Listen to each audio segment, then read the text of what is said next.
Magandang araw po. Magandang araw po, Marinduque. Magandang araw po sa lahat ng ating taga-subaybay dito sa Marinduque News Network. Magandang araw po. Welcome po sa ating programa, Ang Kalutang ng Pulisya sa Marinduque. Sa pamagitan po ng ating programa ay malaya nating ipapahayag at naiulat ang sa ating pong mga mamamayan ng Marinduque News ang ating accomplishment at ating mga programa at activities po ng mga kapulisan dito sa atin sa lalawigan ng Marinduque. Bago po ako magpatuloy, nais ko po munang bumati ng isang magandang araw sa lahat ng taga-subaybay ng Kalutang ng Pulisya sa Marinduque. Lalo-lalo na po siyempre sa aming pinuno ng Philippine National Police, Police General Benjamin C. Acorda Jr. Sir, magandang araw po. At sa amin pong Regional Director, Police Brigadier General Joel D. Doria. Sir, magandang araw po. And advance happy birthday din po. Birthday po niya bukas, December 7. And in advance po, happy birthday sir sa aming pong Regional Director, Police Brigadier General Joel B. Doria, sir. Siyempre po sa aming Provincial Director na bagong dating din lang po, bagong report, bagong welcome po sa Marinduque. Welcome sir sa aming pong Provincial Director, Police Colonel Arthur A. Salida, sir. Welcome po sa Marinduque. Yan, ang bago po naming Provincial Director ng Marinduque Police Provincial Office. Welcome muli po, welcome sir sa atin sa lalawigan ng Marinduque. At siyempre po sa amin pong Deputy Provincial Director for Administration, Police Lieutenant Colonel Melvin Lontok. Sir, magandang araw po. Sa amin pong Deputy Provincial Director for Operation, Police Lieutenant Colonel Kent Juan Quintana. Magandang araw din po. At siyempre sa mabumubuo po ng provincial ng ating Marinduque Police Provincial Office, ang mga staff officer po ng Marinduque Provincial Office, magandang araw po sa ating lahat. Sa ating mga kasama sa bawat opisina sa Marinduque Police Provincial Office, magandang araw. At syempre sa aking mga kasama sa opisina ng Provincial Community Affairs and Development Unit, ang PICADU ng Marinduque. Nandiyan po yung aming Chief Clerk, Police Executive Master Sergeant Ana Larihano. Busy-busy po siya ngayon. Sa amin pong kasamahan din, nandiyan Police Chief Master Sergeant Milan Bacomo, Police Staff Sergeant Franklin Orilla, Police Staff Sergeant Aril Mandak. Kasama ko ngayon dito si Police Corporal kasama ko ngayon dito sa ating programa, kasama ko ngayon dito din si Police Corporal Jomar Bilibale. Siyempre yung ating bago din po, wini-welcome din namin yung kasama namin sa opisina, si Police Corporal Joan Francilin Taraji. Yan, si Joan. Again. Nandiyan din yung nag-birthday itong nakaraang November 30, si Patrolman Jenebel Abilio. And kasama din namin dyan sa opisina, si Patrolman Mary Joy Aliwalas at ang aming NUP, si NUP Roselo Salvacion, kung tawagin ay sweet. Yan, magandang araw po sa atin lahat. At siyempre po ang inyo pong likod, Police Lieutenant Colonel Elmer Lontok Manalo po, ang kasalukuyan pong Chief ng Provincial Community Affairs and Development Unit ng Marinduque Police Provincial Office ay bumabati ng isang magandang araw po sa atin lahat. Ngayon pong umaga, makakatalakayan po natin at makakasama ngayon dito sa ating programa ng Kalutang ng Pulisya ng Marinduque ang pinaka Provincial Superintendent ng Internal Affairs Service po ng PNP. At medyo bibigyan din po natin ang ating mga kabayan kung ano ba ito yung para malaman po natin at ano ba ito yung unit ng PNP na tinatawag na Internal Affairs Service. Yan po. Pero bago tayo magpatuloy, gaya po nung nasabi ko, bisita po natin siya ngayon. Bago tayo magpatuloy ay nais ko po muna siyang pagbigyan siya natin magpakilala ng kanyang sarili para sa ating mga kababayan dito sa lalawigan ng Marinduque. At syempre, lalong-lalo na dito sa atin sa programa Ang Kalutang ng Pulisya sa Marinduque dito sa Marinduque News Network. Yan. Muli po, bibigyan natin siya ng oras para magpakilala si Police Captain Leonard Abila. Ayan. Classmate ko din po ito sa Batch 98, class ng PSBRC. Kaya nga, yan, binabati ko din muna yung ating mga classmate ng class 98 PSBRC. Magandang umaga sa ating lahat. Magandang araw. At syempre, advance Merry Christmas and Happy New Year na din sa ating mga classmate. Class 98, Batch 98 yan. Mate, magpakilala ka bilang itong ating Internal Affairs Service dito sa Provincial Marinduque. Maraming salamat, sir. Police Lieutenant Colonel Elmer Manalo, ang ating isang matigas na classmate ng PSBRC Class 98. Sa atin pong bagong Provincial Director ng Marinduque Police Provincial Office, Police Colonel Arthur A. Salida Sur. Sa amin din pong bagong Regional Director ng Regional Internal Affairs Service Mimaropa, sa pamumuno ni Police Colonel Jim Ikia Tumbok Sur. Ito po ay sa ilalim ng pamumuno rin po ng pangkalatang PNP Internal Affairs Service under Police Major General Joker T. Kwansu Sur, the officer in charge of PNP Internal Affairs Service. And of course, sa tagapagpadaloy ng programang ito, Police Lieutenant Colonel Elmer Lontok Manalo Sur, ang hepe or chief ng PICADU. Gayon din sa mga kasamahan sa Marinduque Pias, sa lahat ng bumubuo ng news network na siyang kaagapay ng programang Kalutang ng Pulisya sa Marinduque, at sa lahat ng mga taga-subaybay ng Pulisya sa Marinduque, at ang libo-libo mong taga-subaybay sa FB Live, at mga nanonood ngayon sa FB Live, at sa mga nakikinig sa radyo. Babanggitin ko pala, nakalimutan kong banggitin itong aking makasamahan sa PNP, sa ating sa Marinduque Provincial Internal Affairs Service. Kasama ko ngayon dito si Police Executive Master Sergeant Mark Christopher Parr, at isa rin po sa ating kasama na si NUP Emmeline P. Salazar, at ang ating kasama rin si Patrolwoman Ralyn Cloud. Ito po ang ating DS from Marinduque Provincial Police Office. So babanggitin ko na rin, gaya ng sinabi ni Sir, kami po ay member ng PSBRC Class 1998. Binabati ko ang buong mga classmate namin sa buong lalawigan ng Marinduque, at sa buong Mimaropa, lalo din sa buong Calabarzon, sa pamumuno nitong ating hepe ng PICADU dito sa Marinduque. At babanggitin ko na rin ang aking classmate, Police Captain Ferdinand Boyet Lacdao. Morning po sa inyo lahat. Isang magandang araw po sa inyo lahat. Yan, thank you, Mate. Yan, kagaya po, muli po, binabati natin yung Class 98 na PSBRC Class 98 at sa lahat po ng kapulisan. Yan, kasama natin dito. Siyempre po, nagpapasalamat din tayo sa ating kasama ngayon sa programa, ang Kalutang ng Pulisya sa Marinduque, dito sa Marinduque Network, si Sir Santino. Yan, at saka yung mga staff. Salamat po ngayong umaga. Kagaya po na nabanggit ko, ating tatalakayin po ngayon sa ating programa. Ito, ano ba yung PNP Internal Affairs Service na PNP po? Nakikinig po lagi natin IAS, Internal Affairs Service. Siyempre, para makilala po ng ating mga kababayan, ano ba ito? Ito naman po ay para din sa karagdagang karagdagan po sa ating mamamayan. Kagaya po mga nakaraan, nagiging guest natin din po yung Maritime Group, yung Aviation, yan, ang Forensic Unit natin sa Marinduque. Ito naman po yung ating Internal Affairs Service na part din po member din po ng Philippine National Police. Kaya i-discuss sa atin ni Captain Avila, ni classmate. Yan, yung ano ba yung mandato talaga ng IAS bilang membro ng Philippine National Police. At para sa ating kaalaman ng ating mamamayan, ito yung pinakamandato and function ng ating unit sa mga kapulisan at para na din sa ating mga community, sa ating mga mamamayan. Yan, para sa ating kaalaman. Ating i-discuss, Mate, kung ano yung natin, yung pinakamandato sa atin sa PNP ng IAS. Yes sir, good morning again. Actually, ang IAS po ay it is directly under the office of the Chief Philippine National Police as the special arm. So that enjoys the functions, independence as provided under the Republic Act 8551.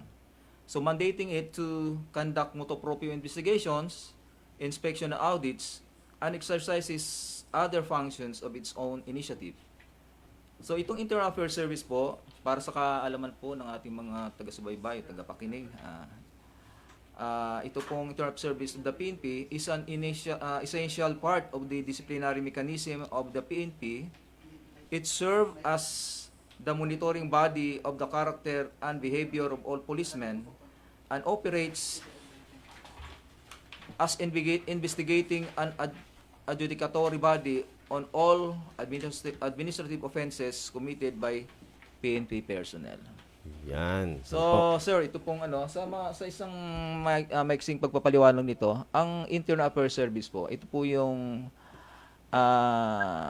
humahawak ng mga administrative complaints ng PNP personnel, particularly po sa ating nasa sa lalawigan ng Marinduque. Yan po. Sila isang parte na nag-iimbestiga o humahawak ng mga nagkakakaso po sa kapulisan. Lalo-lalo na po sa administratibo na kaso. Yan, ang aming ang IAS din. At meron din silang yung power and function sa PNP. Yan, pwede din nating ma-discuss natin dito. Isa-isahin natin para palalong medyo maliwanag sa ating mga kababayan dito sa lalawigan ng Marinduque. Yung ating power and function din ng IAS. Mate, para Yes, sir. Gaya ng nabanggit natin, ito po ay na-create ang ating IAS sa batas ng RA 8551. Ito ay makikita natin sa Title 5, Section 39 to 51. So, as I said, itong ating mandato ay naka-align. Ito ay naka-align sa initiative or programs ng GPNP. Kung ano man ang kanyang agenda, so lahat ng ating mga activities maliban doon sa ating pinakamandato ay ina-align po natin, particularly pag-conduct ng inspection and audit. So katulad nitong 5 focus agenda ng ating GPNP, so ang ating activity ay naka-align doon sa 5 focus agenda. So sa mga functions po natin, according sa ating sa Section 39 of the Internal Affairs Service, Title 5 of the RA 8551, o itong sinasabi nating the Reorganizational Act of 1998, sa Section 39, malaan po natin dyan yung creation, powers, and functions. So, napapalo po dyan, clearly stated that sa letter A, an Internal Affairs Service of the PNP is hereby created which shall proactively conduct inspection and audit on the Philippine National Police personnel and units. Yan, sinasagawa po nila yan regular sa ating mga kapulisan, sa mga police stations, sa other unit. Sila po nagko-conduct ng inspection and audit sa ating mga PNP personnel and unit. Yan. So ginagawa po natin yan sa buong Municipal Police Station ng Marinduque sa pagkakandak ng inspection. So pangalawa po dyan, investigate complaints and gather evidence in support of an open investigation. Yan, pag mga complainant, may mga complaint po, mga community, mga kababayan natin, yan, regarding sa mga uniform personnel. Yan. Conduct summary hearing on PNP members facing administrative charges. Yan, sila po naggagawa sa gawa ng mga hearing sa mga nagiging nako-complain nga po sa under ng administratibo na kaso na naipasa po sa IAS. Yan, thank you po. So isa rin po sa mandate ng IAS is submit a periodic report on the assessment, analysis, and evaluation of the character and behavior of the PNP personnel and units, the Chief PNP, and the Commission. Then file appropriate criminal cases against PNP members before the court as evidence warrants and assist in the prosecution of the case.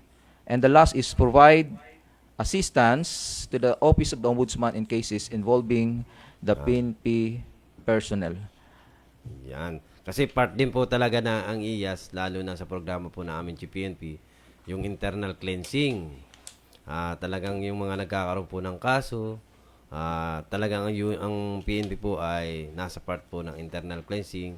Talagang kinakasuhan po yun, dapat talagang kasuhan na kapulisan, mga miyembro. At sila po yung lalo na, isa po ang IAS sa umahawak at nagsasagawa po ng investigation at naghihiring po sa ating mga PNP personnel. Yan po.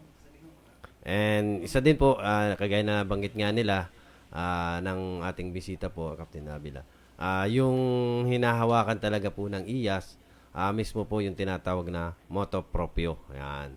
Yung automatic investigation. para sa mga lalo na po sa mga PNP personnel o uniform personnel natin. Yan, yun to po yung motto proprio. Pero para maliwanag sa ating mga kababayan, i-discuss din natin para sa kaalaman din nila, payawan din natin ng paliwanag. Ito yung mga ibig sabihin na tinatawag na ano ba yung mga motto proprio na mga case na nagiging handle ng IAS natin, di ba? Motto proprio or yung automatic investigation na tinatawag natin. Ating para sa kaliwanagan din ng ating mga kababayan. Yes, sir. Actually, ito yung automatic investigation. Ang IAS po, ang Internal Affairs Service, ay meron pong authority na mag-conduct ng automatic investigation sa mga cases na napapaloob po dito sa RA 8551, which is also written in the Memorandum Circular Number 2016-002. Ito po yung binabanggit natin na revised rules of procedure before the Administrative Disciplinary Authority and the Internal Affairs Service of the Philippine National Police. Ito yung pinaka-biblia, sir, ng ating disciplinary authority na naging Isang guide natin disciplinary investigation. mechanism natin. Yes, sir. So, yan po ay makikita natin sa Rule 6, Section 1, na kung saan nakalagay po dyan yung mga motu proprio investigation. Ano po itong mga motu proprio incidents na dapat nating malaman na ito ay dapat ang IAS even without the actual or the filing of the victim, the IAS itself will initiate the conduct of investigation and will serve as the nominal complainant. First, ito sir yung number 1, incidents where police personnel discharge a firearm. Yan. Kapag ang police sir ay nagpaputok, whether that is legitimate o illegitimate operation, accidente man yan or indiscriminate man yung pagkakaputok, once na pumutok ang kanyang baril, automatic yan sir. Under The motto pro. IAS will conduct motu proprio investigation. Na Yan. sometimes hindi nalalaman natin yung mga kapulisan. So kaya lagi nating nire-remind every time nagkaroon tayo ng inspection na you will subjected for investigation wherever pag may mga ganyang incident. Yan, thank you. Yan, sampul yan ng motto proprio. Yan. Automatic investigation. Pangalawa, sir, yung incidents where death, serious physical injury, or any violation of human rights occurred in the conduct of police operation. Justified naman po ang operation na ito ay legitimate. However, para naman po sa fair investigation at kung mayroong na-violate na Human rights ng isang victim during the conduct of police operation, the IAS also will conduct investigation. automatic investigation. And the IAS will serve as the complainant of the investigation. And the third one is incident where evidence was compromised, tampered with, obliterated, or lost while in the custody of police personnel. Yan. Ito po sir yung mga ebidensya na hawak ng ating mga police during in their custody, kung yan ay napunit, nawala, or Yan. obliterated, compromised, tampered. When that incident reaches the office of the Internal Affairs Service, we will conduct motu proprio investigation. Thank you. So, meron pong number 4 is the incident where the suspect in the custody of police was seriously injured. That's why isa po sa mga ginagawa natin, nagkakandak po tayo ng validation. Yung isa sa mga guidance or mandate sa atin ngayon na i-validate natin yung mga POPC natin sa mga nakakulong sa ating respective municipal police station Yan. to determine whether merong injured or during the conduct of police operation. Once na ma-determine natin na meron, they were subjected for motu proprio investigation. And the last one is the incident where the established rules of engagement have been violated.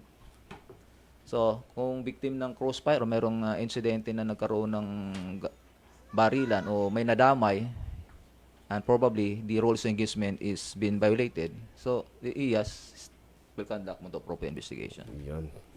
Sige, thank you. Baka may karagdagan pa sa sa under ng motto proprio.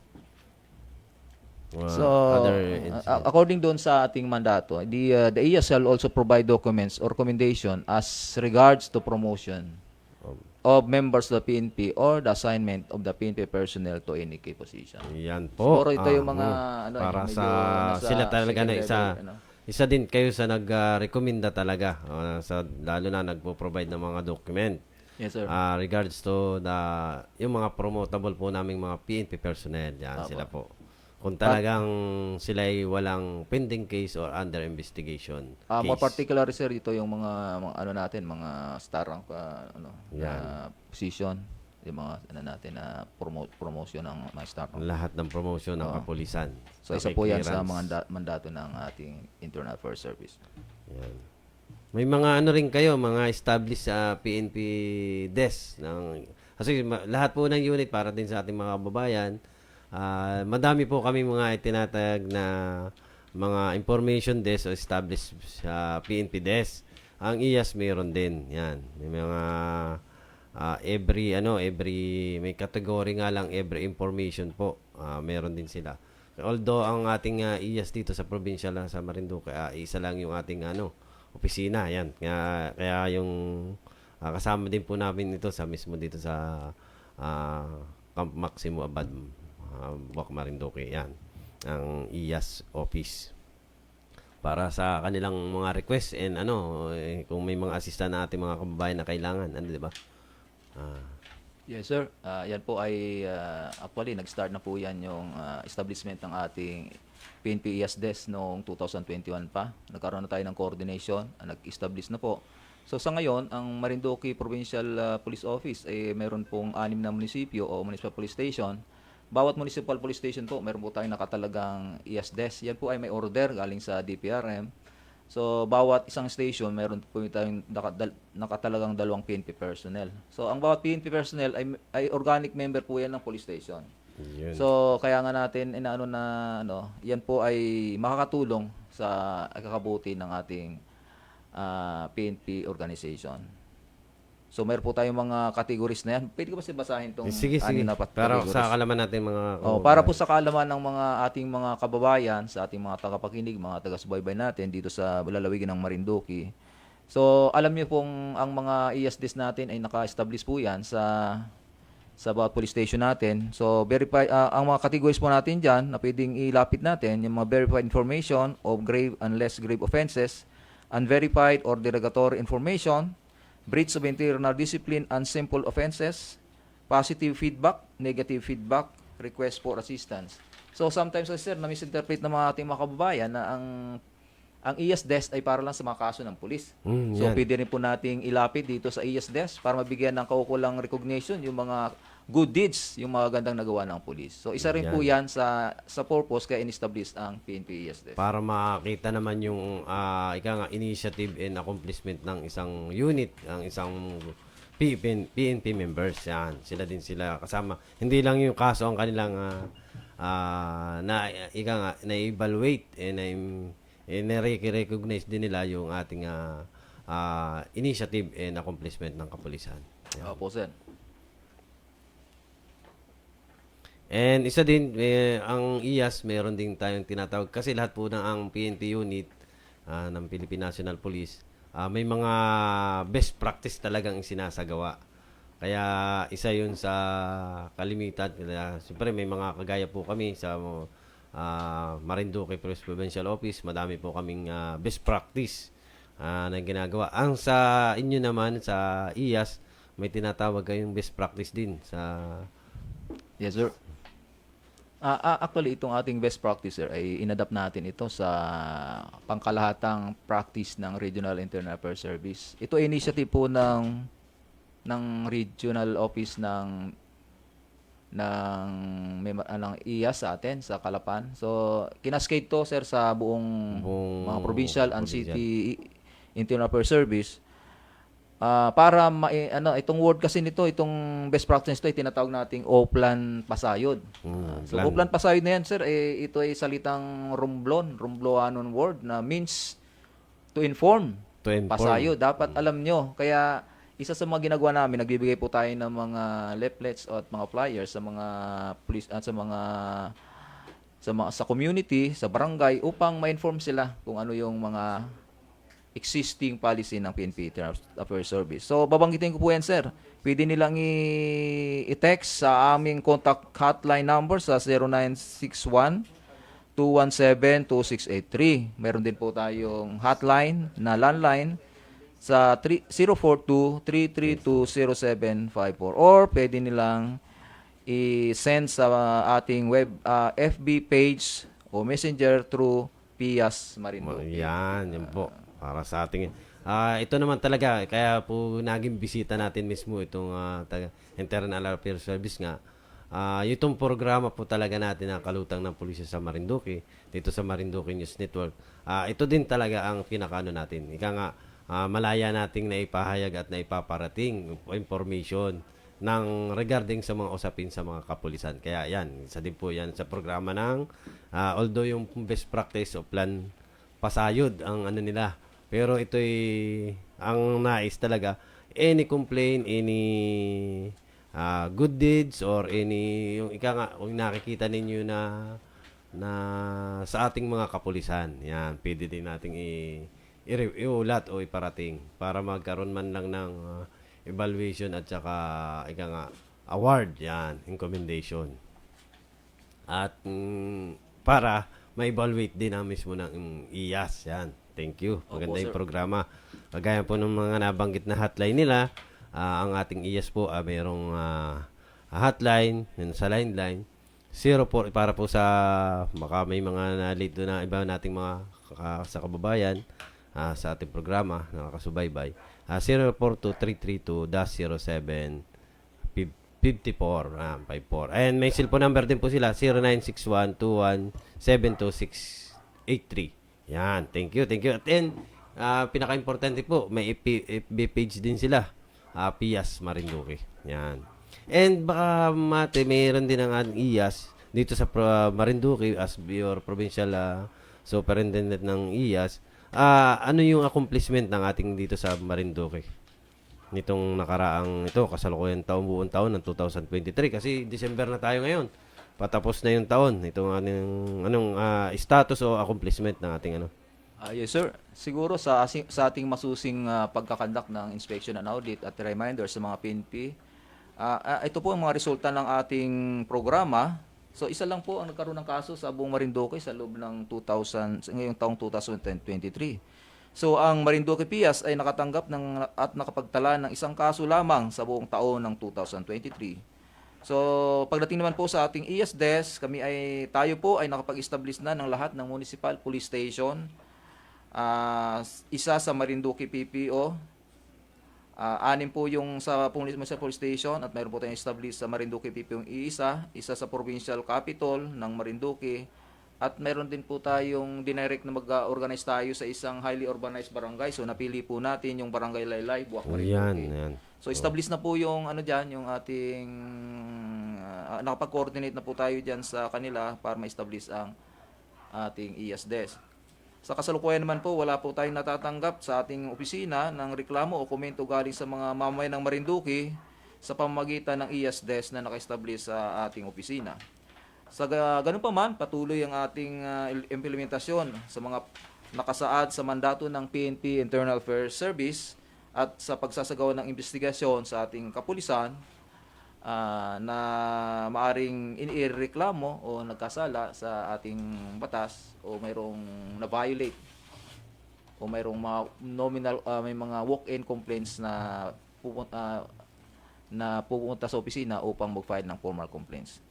So sir, patuloy po ang ating pagsasagawa ng aktibidad gaya ng pamimigay ng IAS-Desk leaflets, Oplan Pasayod flyers upang maging aware ang mamamayan ng Marinduque na mayroong IAS at kung ano ang functions at mandato nito. Higit sa lahat, ang pagsasagawa ng inspection at audit ng mga person under police custody at custodial facilities ng mga municipal police station.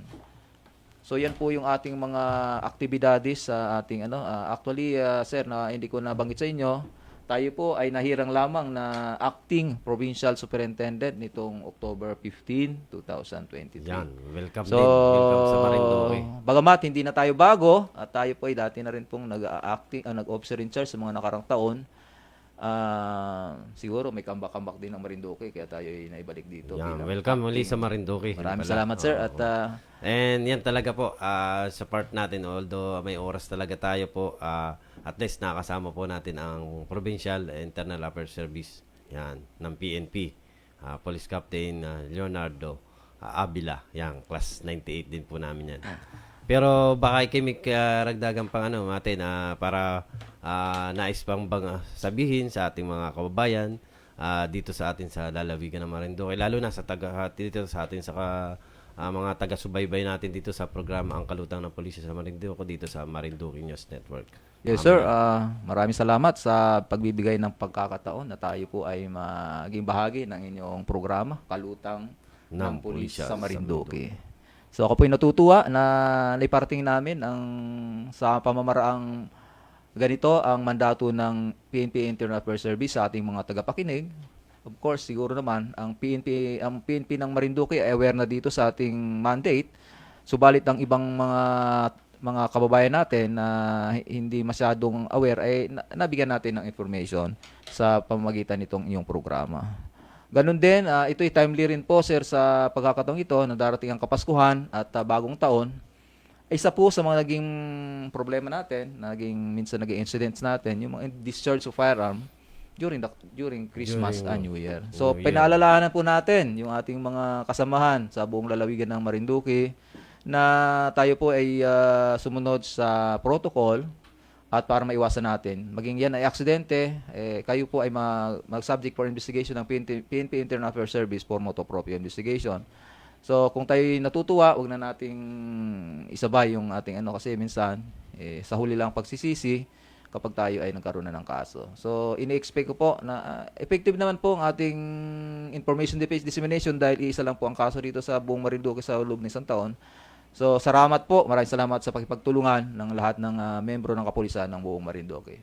Yan, salamat natin sa Provincial Internal Affairs Service ng PNP. Ang acting Provincial Superintendent ng PIAS, Police Captain Leonardo Avila. Maraming salamat sa pagbibigay ng oras at talagang nakatalakayan natin ngayong araw sa ating programa. Maraming salamat. At sa isang saglit po, magbabalik po muli.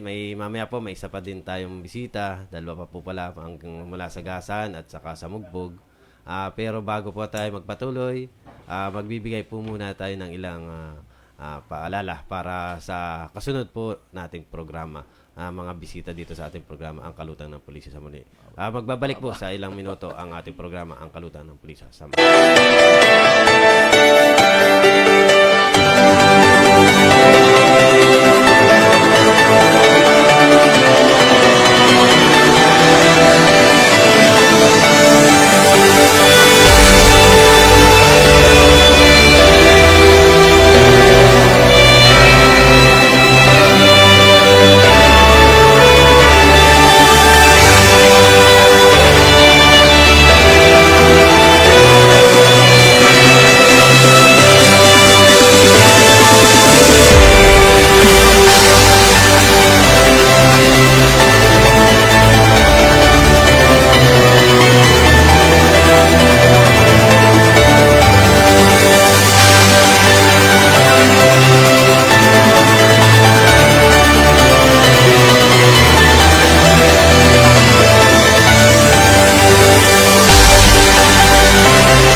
Magandang araw po muli sa lalawigan ng Marinduque. Magandang araw po sa ating mga taga-subaybay dito sa programa Ang Kalutang ng Pulisya sa Marinduque, dito sa Marinduque News Network. Magandang araw po.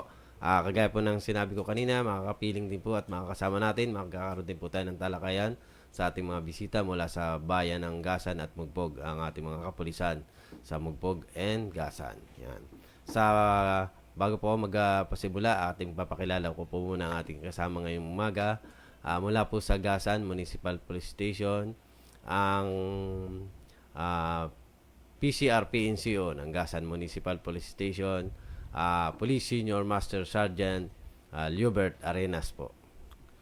Una po sa lahat, nais ko pong batiin ng isang mapagpalang umaga ang lahat ng ating mga tagapakinig sa lalawigan ng Marinduque. Ganon din po ang ating masipag na Provincial Director, Police Colonel Arthur Angsuban Salida, sir, at sa mga staff officers ng Marinduque Police Provincial Office. Ganon din po sa ating program host na si Police Lieutenant Colonel Elmer El Manalo, ang Chief Picado ng Marinduque PPO. At sa ngalan po ng Gasan Municipal Police Station, sa pamumuno po ng aming hepe, Police Captain Roel Rondera Reforma, ako po si Police Senior Master Sergeant Liobert Arenas, Police Community Relation PNCO ng Gasan MPS, at ako po ang kanyang natasan upang magbahagi sa inyo ng impormasyon kaugnay po sa updates ng peace and order sa bayan ng Gasan. Ganon din po ang accomplishment ng Gasan MPS sa buwan ng Oktubre hanggang Nobyembre ng pangkasalukuyan. Thank you, Liobert. Siyempre, kasama din natin mula sa Mugpog Municipal Police Station, Police Corporal Glyza Corpus, ang assistant na WCPD. At siyempre, lagi din natin kasama dito sa programa ng Kalutang ng Pulisya sa Marinduque. Glyze, kilala ka muli kahit ay ito naman lagi nating regular na kasama na dito sa ating programa. Thank you, sir. Sa ating pong masipag, mabait at supportive na Provincial Director ng Marinduque, Police Colonel Arturo A. Salida, sir. Sa aming pong very supportive na Mayor, Honorable Augusto Lebelo po. Sangguniang Bayan sa pangunguna po ng butihing Vice Mayor, Honorable Jonathan Felipe M. Garcia, at sa kanya pong mga kasamahan. At sa pagtaguyod po ng programang ito, Police Lieutenant Colonel Elmer L. Manalo, sir, at Chief Picado. Ganyan din po sa Marinduque News Network na siyang katuwang sa programang Kaluntang Pulisya ng Marinduque. Sa aming pong masipag at mabait na Acting Chief of Police, Police Major Abner Emma Osar, sir, at sa aming pong mabait na Deputy Chief of Police for Administration, Police Captain Edward B. Liaño, at sa aming Deputy Chief for Operation, PEMS Ernesto R. Pernea po. Ako po si Police Corporal Glyza Corpus at bumabati po sa inyo na magandang araw po sa inyong lahat. Yan, magandang araw sa ating lahat. At magandang araw din sa ating mga kasama sa bayan ng Mugpog, sa ating mga kapulisan sa Mugpog Municipal Police Station, sa pangunguna kanilang Chief of Police, Police Major Abner Mausar, at sa kanyang mga kasama, siyempre kay Mayor Lebelo. Magandang araw. At siyempre sa bayan din ng Gasan, sa pamumuno na kanilang Chief of Police, kay Police Captain Roel Reforma, at sa kanyang mga kasamang kapulisan natin dyan sa Gasan Municipal Police Station, at kay Mayor Tolentino. Magandang araw po. And advance Merry Christmas and Happy New Year na din po sa ating mga kababayan at kina Mayor. Yan, magandang araw po. At gaya po na nabanggit ko kanina, ating magkakaroon din tayong konting talakayan dito sa ating mga bisita. Pero binabati muli natin muna ng isang welcome po muli sa ating Provincial Director. Yan.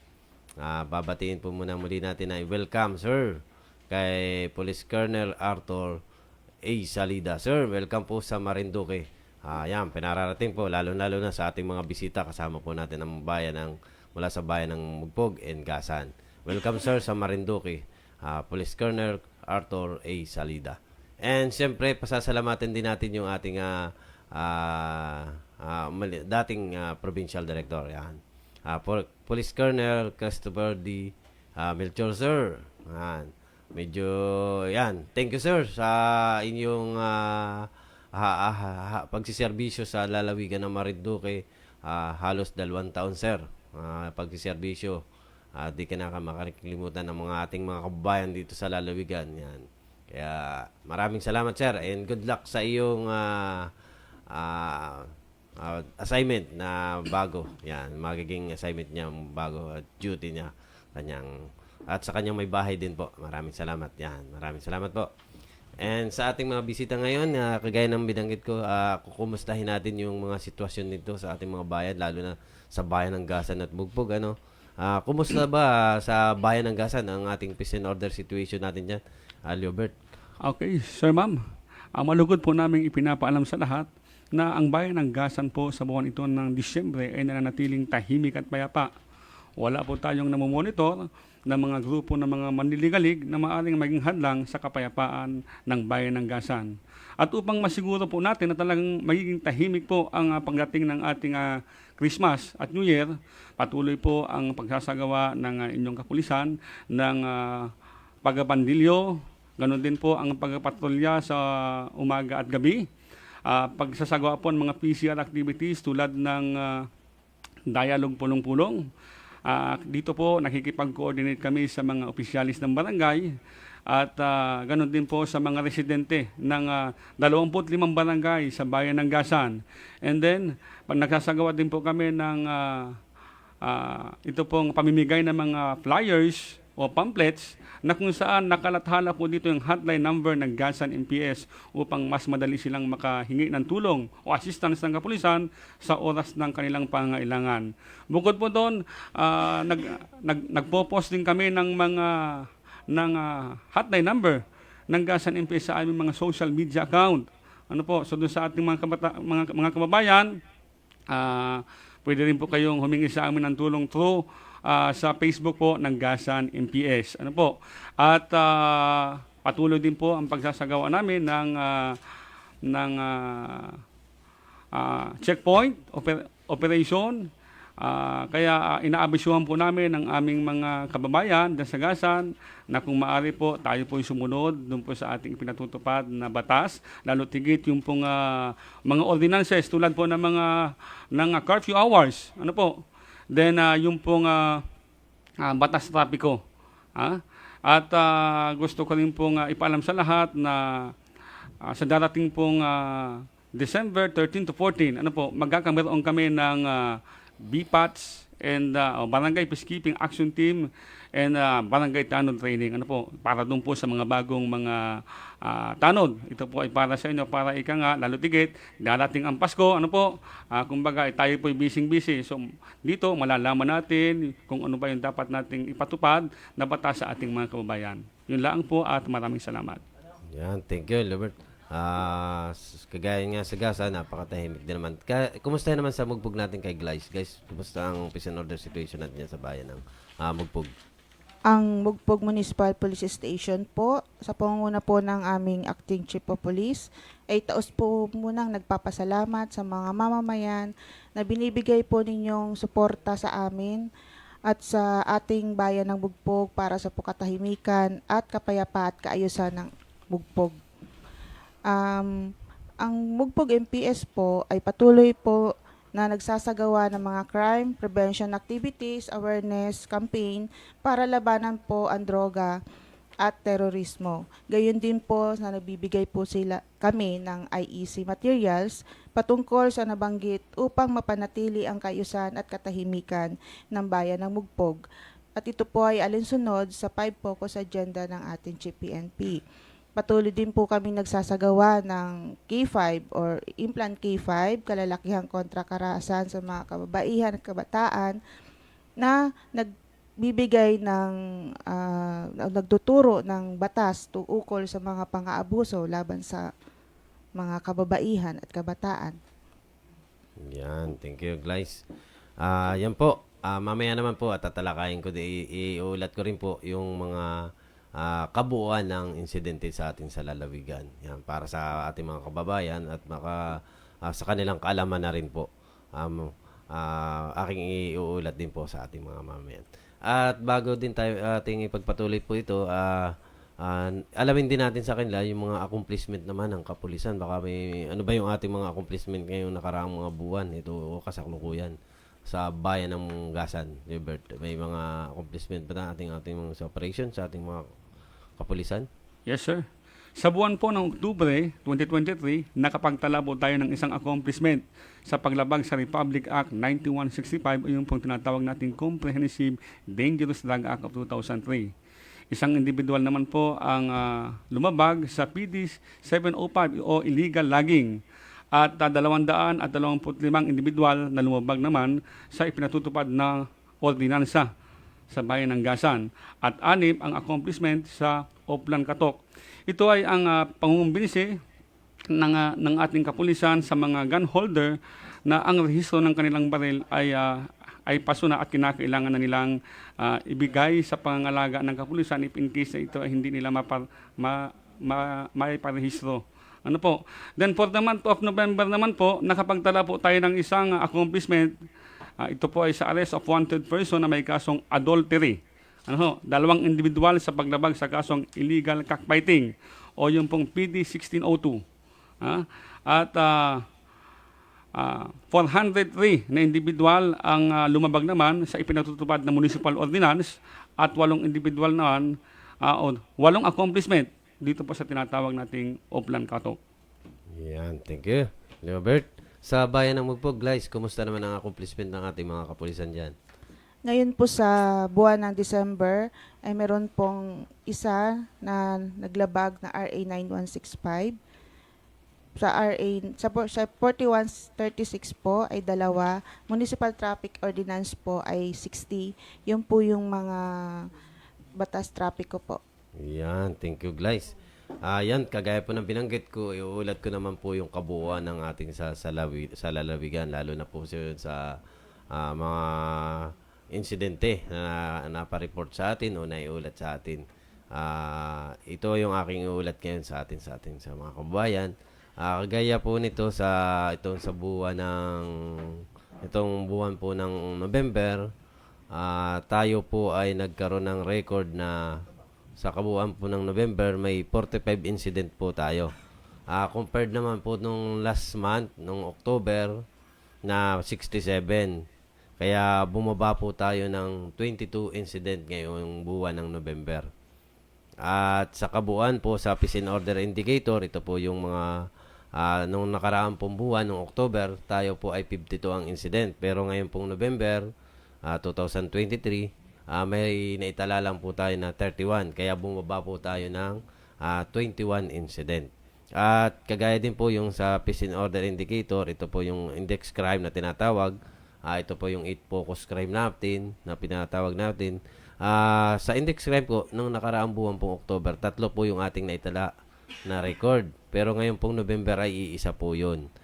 Nung nakaraang pong buwan, ang may record po natin ay may isa po tayong rape, may isa din po tayong robbery, at isang theft. Kaya 3 po yung incident natin ng October. Pero ngayon pong buwan ng November, iisa lang po yung record natin. Ito po yung theft. Kaya bumaba po yung insidente natin ng 2. Pero pagdating naman po sa non-index crime, ito po yung mga initiative operation ng ating mga kapulisan. Kasama po dito. Nung October po, 49 po yung naitala natin. Pero ngayon pong November, itong nakarang November po ay 30 lang. Kaya bumaba din po ng 19 incident. Ang lalaki po ng ibinaba. At sa public safety indicator din naman po, ito po yung mga vehicular accident. Nitong nakaraang pong October, mayroon na itala po tayong 15 incident. Pero itong November, 14 na lang po. Kaya bumaba po tayo ng records. Kaya mapapansin po niyo talagang malaki po yung ibinaba ng ating insidente ngayong buwan ng November. At sana po, ito pa rin po ang aming panawagan. Sana po ay ngayong December ay lalo po nating mapababa. Kaya ito pa rin po yung panawagan namin, lalo na po last month ito ng year. Dito yung celebration, madaming busy ang ating mga tao, ating mga kababayan, lalo't papasko na tinatawag, celebration, bagong taon, pagsalubong, baka yung iba aalis ng bahay, magbabakasyon kung saan, or may mga papasyalan. Sana po, mag-ingat po tayo, ano po natin na sana secure yung ating mga bahay. Yung bago tayo umalis, kung tayo man po ay may pupuntahan or mga masyal. Para maiwasan na din po yung mga insidente. Ano po, yung mga masalisihan tayo. Yan, maigi nga po, isa yung record natin ng TEP. Yan, isa na nanakawan ngayong November. Sana ngayong December. Last year pa naman, ang 2023, sana walang mga record po tayo. At base naman po dito sa accomplishment natin ng ating kapulisan, ngayon naman po sa accomplishment namin sa again sa firearm, nakapag-deposit naman po ng 6. Ngayon po, meron po tayo sa Buenavistang isa, sa Gasan ay may isa din po, sa Mugpog may 2, Santa Cruz may 2. Kaya po may 6 po tayong deposited volunteer firearm sa lalawigan. And meron din po tayo sa wanted person, ito po mga may warrant. Sa most wanted po ngayong November, ang na-arrest po natin, ito po yung mga may ranking. May 5 po tayong arrested na most wanted person. May isa po sa Buwak, isa sa Buenavista, isa sa Mugpog, isa sa Santa Cruz, at isa po sa Torrijos. 5 po yung most wanted person na na-arrested. And with warrant of arrest naman po ito, may na-arrested din po na 6. Ito po yung tinatawag other wanted person with warrant of arrest ito. 2 po sa Buwak, 2 sa Gasan, isa sa Mugpog, and isa din po sa Torrijos. Kaya 6 po. Bali, 11 po yung with warrant of arrest na na-arrested po ng ating kapulisan sa buwan po ng November. Yan po. At sa illegal fishing naman, sa kampanya po natin sa illegal fishing, may isa po tayong arrested sa operation sa Gasan po. Yan. Sa illegal gambling, meron din po tayong 4. May isa po sa Gasan, may 2 sa Mugpog, at may isa sa Torrijos. Kaya po, yan po yung ating mga accomplishment sa buwan ng November. Kaya maraming salamat sa ating mga kapulisan sa patuloy niyong paggawa. Kahit po tayo talaga napakatahimik na probinsya, pero marami pa rin pong na-accomplish na marami pa rin lumalabag. Kaya ito yung ating patuloy na kampanya dito sa atin sa lalawigan. Talagang yung nagbabiolate po ay naaresto pa rin po at imino-monitor pa rin po ang ating lalawigan. Kaya yan po. At napakatahimik nga po, pero may nangyayari pa rin insidente. Dahil base po doon sa aking naiulat, ang mataas pa rin po talaga ay yung vehicular accident. Kasi bumaba lang po ng isa. Dati po nung October ay 15, ngayong nitong November po ay 14. Kaya isa lang po ang binaba. Kaya halos yung pa rin po yung record natin dito sa public safety indicator. Yan. Kaya yun pa rin po ang aming panawagan sa ating mga kababayan. Sana ay mag-ingat pa rin tayo sa ating pagmamaneho. Yan. Sa ating mga bisita, baka may karagdagan pa kayo o panawagan sa ating mga kababayan. Sa bayan ng Gasan, Gilbert, ba may karagdagan pa kayo? Dagdag ko lang po, sa bayan ng Gasan, ngayong araw po ay ang kapulisan po sa pumuno ni Police Captain Roel Rondera Reforma at ng local government. Ganon din po ang aming arisyo ay patuloy po ang pagpapaalala sa ating mga kababayan kaugnay po dun sa mga alaga nating mga aso. Ano po? Kasi sabi nga ni Sir, yung pong mga vehicular accident, kadalasan po ay yung pong mga alagang aso ang nagiging dahilan. Kaya kami po nakikisuyo sa ating mga kababayan, kung maaari, ang ating mga alagang aso ay dapat po nating talian, nang hindi tayo makaperwisyo. Then, kung kinakailangan pong patulukan natin dahil nga, sabi nga, medyo tumataas po ang kaso ng rabies sa ating lugar. So sabi doon, kapag ang isang tao daw ay nakagat ng aso, at ito'y napabayaan, at nakita doon sa isang tao yung senyalis na mayroon na siyang rabies, mahirap na daw po itong ay mapagaling. Kaya sa lalo't madaling panahon, so yung pong mga paalala nung pong aming mga kababayan sa bayan ng Gasan ay sumunod laang po tayo. Ito po naman ay para sa atin din. Maraming salamat po. Yan, thank you, Robert. Sa atin sa bayan ng Gasan, guys, baka may nais ka pang i-announce sa ating mga kababayan sa bayan ng Mugpog, sa ating mga kababayan doon para sa kanilang kaalaman, mga panawagan natin. Ngayon pong buwan ng Disyembre, ipinagdiriwang po ang 18th Day Campaign to End Violence Against Women from November 25 to December 12, 2023 na may temang United for Above Free Philippines.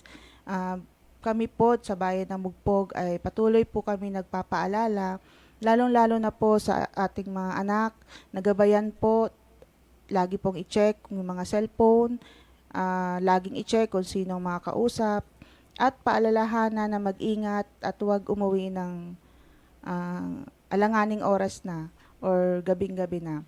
Lalong-lalo na po yung mga estudyante po na nag-aaral sa malayo na kailangan pa po nilang umuwi ng hindi man atrasado na po yung oras. Tulad po ng nangyayari po ngayon, ang taas po ng rape din po ang kaso natin. Kaya po kailangan po natin na dagdag po na pag-iingat para po sa ating mga anak. Gayon din po sa mga motorista na kami po ay lagi po nagkakandak at nagsasagawa ng checkpoint o plansita. Kailangan po magkaroon po kayo ng tamang prangkisa or meron po kayong mga dokumento na kailangan po ninyong dala kapag po kayo ay magmamaneho. Ilaan po, sir. Yan, thank you, guys. Maraming salamat sa ating mga bisita. Yun po ang aming panawagan. Lalong-lalo na ngayon, ang ating activities po ng mga tao ay halos nasa social media. Kagaya pa rin mo po ng aming panawagan. Sana wag po kayo makipagtransact sa mga transaksyon sa pamamagitan po ng social media, lalo hindi po nyo kilala yung mga tao. Baka mabiktima po kayo. Mas maganda po yung makipagtransaksyon kayo ng face-to-face o kaharap niyo yung tao. Baka mayroon na pong naiulat, kagaya po na yung mga barter, mga mamaya may palitan ng product, pero hindi naman nyo po kilala. Mamaya mayroon naman bibenta sa inyo, papadala sa GCash o sa anumang bayad center. Sana po kilalanin po muna ninyo yung tao. Baka maging biktima po kayo. Kaya yung panawagan, baka may mapagaya po kayo doon na yung tricycle ay binibenta tapos ngayon nagpadala na agad kayo ng bayad. Hindi naman ninyo alam kung sino yung tao agad. Sana bago po kayo makapagtransact, kilalanin po niyo muna. At kung maaari, sana face-to-face po yung inyong transaction. Yan po ang aming panawagan. At kagaya pa rin po, mag-ingat po tayo lagi. Dahil ito po, panahon po ngayon ng talagang lalo na sa ibang lugar, sa ibang probinsya. Ito yung buwan ng pagtaas lalo ng mga insidente ng theft and robbery. Kaya yun pa rin po ang aming panawagan. Kaya mag-ingat po yung mga may bahay. Ano po, kung lalo't aalis yan. And kagaya din ng panawagan ni Glaze po, yung mga kabataan, tingnan po natin yung mga activities nila. Baka nare-recruit na din dito ng ibang grupo. Alalahanin po natin na madaming nagre-recruit pa rin sa kabataan. Yan. Dahil ang mga terorista po hindi pa rin po tumitigil. Nadyan po, tigilan pa rin po ang pagre-recruit ng mga kabataan. Sila po, ang mga nagre-recruit sa ating mga kabataan. Kaya yun po ang panawagan namin. Obserbahan po natin yung ating kabataan. Baka na-recruit na o natitraining na. Kaya obserbahan po ninyo yung ating mga activities nila. Ayan po. Kaya yan ang aming panawagan. Salamat sa ating mga bisita. Kaninang umaga, kaninang una po natin naging bisita ang ating Provincial Internal Affairs Service, Police Captain Leonardo Avila. Salamat. Ngayon, si Police Senior Master Sergeant Leobert Arenas and Police Corporal Glyza Corpus. Yan, ang Mugpog and Gasan. Salamat sa iyo ngayong umaga. Ngayon, siyempre, lalong nagpapasalamat tayo sa programa natin dito sa Marinduque News Network sa pangungunang ating Operation Manager, si Sir Adrian Rosales, at sa ating Public Information Officer, Sir Romeo Matac Jr., Sir Myong. At siyempre, sa kasama natin ngayon, si Sir Santino. Yan, maraming salamat Sir Santino sa inyong patuloy na suporta sa ating programa, ang Kalutang ng Pulisya sa Marinduque, dito sa Marinduque News Network. Muli po, kami po ay nagpapasalamat sa lumampas po kami ng mahigit na 1 oras muli sa aming programa. Kaya kami po ay muli ay nagpapasalamat at nag-iiwan po muli kami sa ating mga kababayan. Tayo po ay patuloy na mag-iingat sa ating araw-araw na pamumuhay. Muli po, may isang magandang araw at ligtas at mapayapang araw po sa ating lahat.